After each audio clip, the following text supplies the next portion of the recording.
my players that we play 3 finals, like I said now a few times.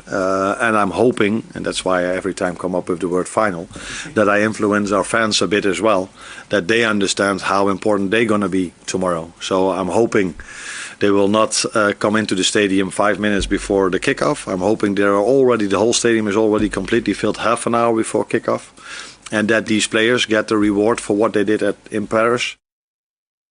It's normal for everybody manager. When you have a result, everything is good. When you don't have a result, you have doubts, or club has doubts. It's a normal situation. I'm used to it in this.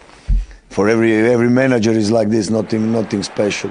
I live like these moments. I think about Liverpool and not about what will happen for 1 year or in the future. Yeah, huge week for Liverpool after the great Paris heist.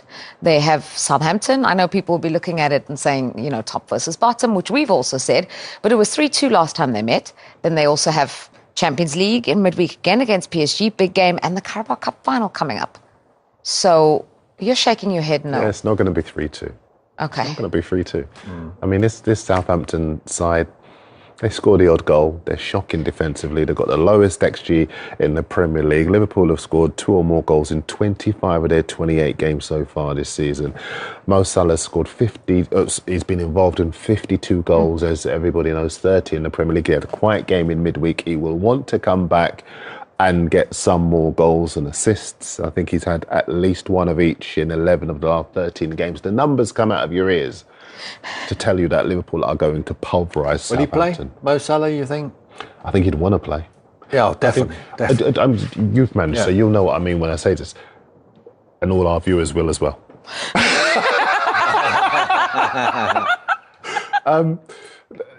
I think part of the key to Arne Slot keeping Salah on side is that he plays him all the time. We saw the bust up between Klopp and Salah at West Ham in the last days, and that breakdown. As Slot is concerned, even when Salah came off, he looked like a face like thunder, but then Elliott scoring after 47 seconds kind of made the point.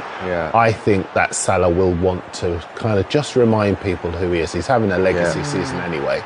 And, you know, I think what will happen is Arne Slot will talk to Mo Salah and he will talk to Virgil van Dijk and he will ask them if they want to play.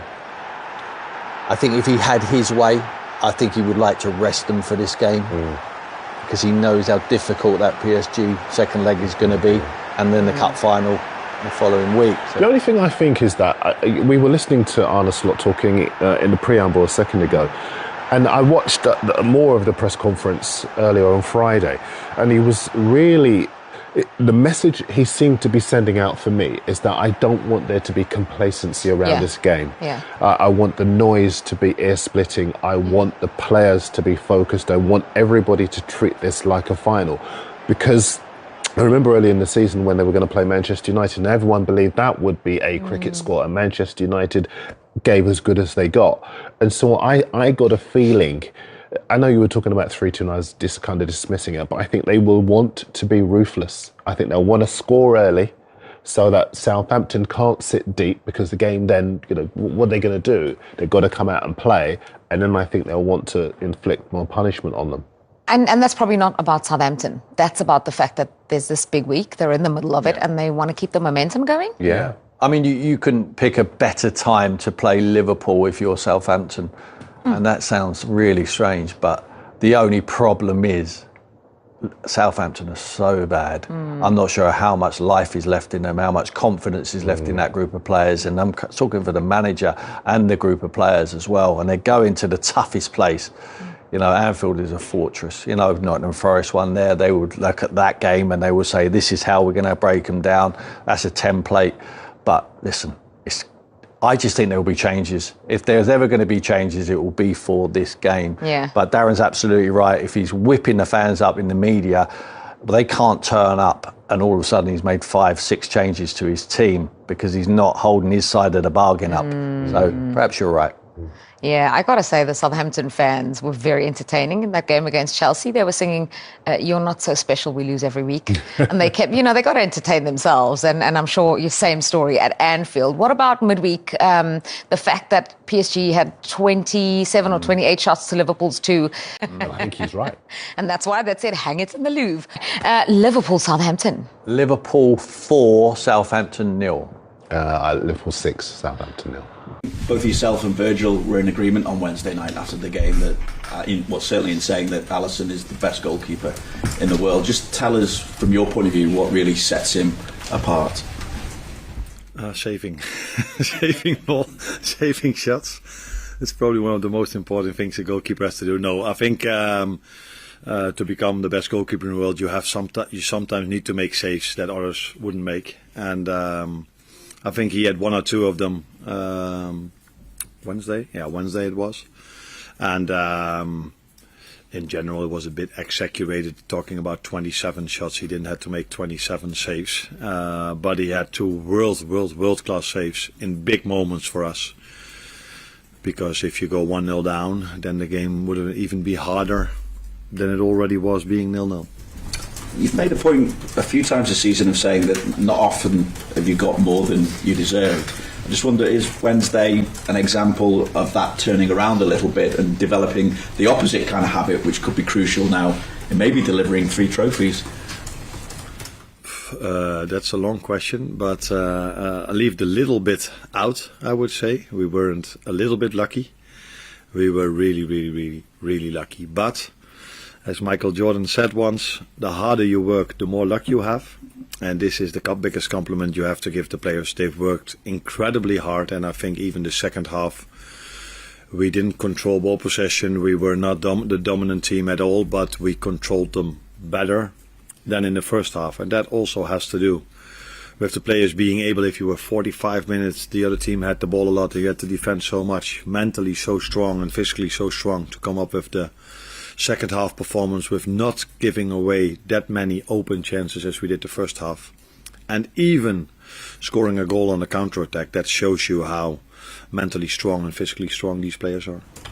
Again though, I mean, we talk about situations like that. There's a saying in English football that your name is on the cup when you have situations like that. Do you look at it like that and think that this is that mentality, that ability to get over the line when you haven't been necessarily your best performance of the season? How crucial is that when you're going for trophies on all 3 fronts?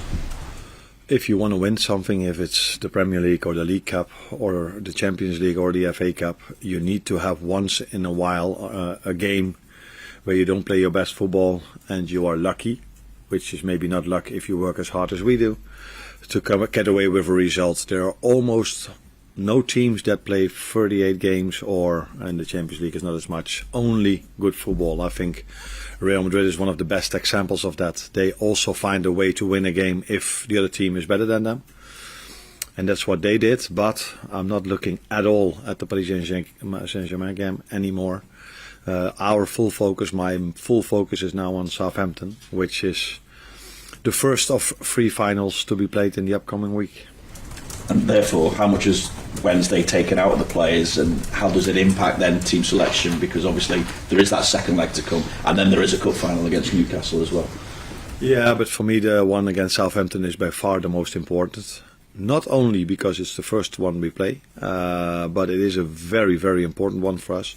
So if I make the choice to play other players, that is because I think that's the biggest chance to win the game tomorrow, and not because I want to rest them for the game against Paris Saint-Germain. So the only way I make a change is because maybe it's only 2 days in between, and then I might feel that playing someone else is a better option because we have many players that are of equal quality.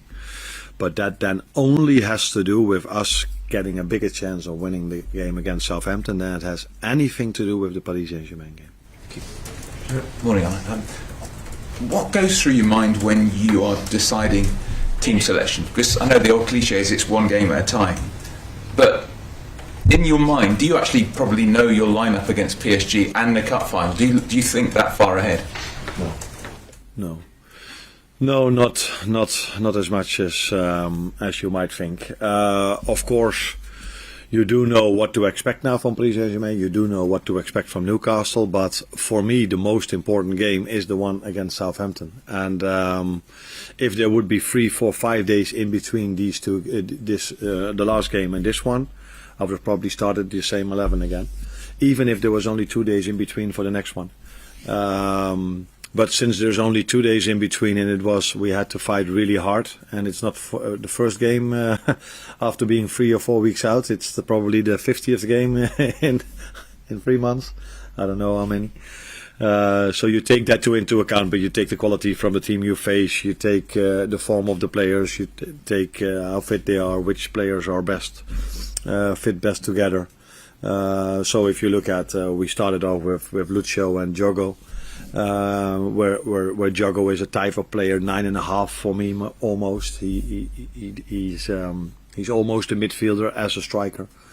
And then I finished the game with Curtis, who's a midfielder from the left, and Darwin, who's more of a real 9. So these combinations you look at depending on the opposition and the formation of the other team.